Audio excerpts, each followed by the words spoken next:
अमरावती ग्रामीण जिल्ह्यात ट्रॉली चोरीच्या वाढत्या घटनांना आळा घालण्याकरिता स्थानिक गुन्हे शाखा अमरावती ग्रामीणच्या पथकाने मोठी कारवाई करत मध्य प्रदेशातील 2 चोरट्यांना अटक केली असून एका विधी संघर्षित बालकाला ताब्यात घेतले आहे।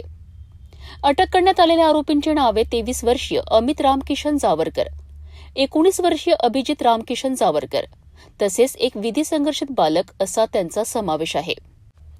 14 जानेवारी रोजी शिरसगाव कसबा पोलीस ठाण्यात अब्दुल मारूफ अब्दुल रऊफ यांनी तक्रार दाखल केली होती।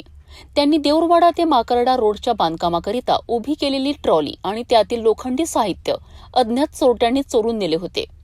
या प्रकरणी गुन्हा दाखल करण्यात आला होता।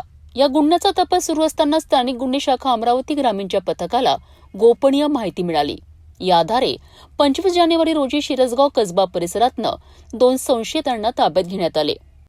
सखोल चौकशीत त्यांनी आपल्या एका विधी संघर्षित मित्रासोबत मिळून ट्रॅक्टरच्या सहाय्याने ट्रॉली चोरी केल्याची कबुली दिली आहे।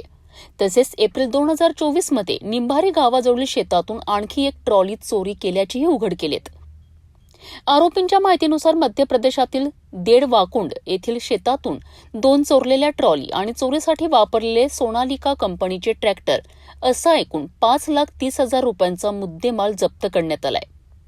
या कारवाईमुळे शिरसगाव कसबा आणि रहिमापूर पोलीस ठाण्यातील 2 चोरीचे गुन्हे उघडकीस आले आहेत। पुढील तपासाकरिता आरोपींना शिरसगाव कसबा पोलिसांच्या ताब्यात देण्यात आले आहे।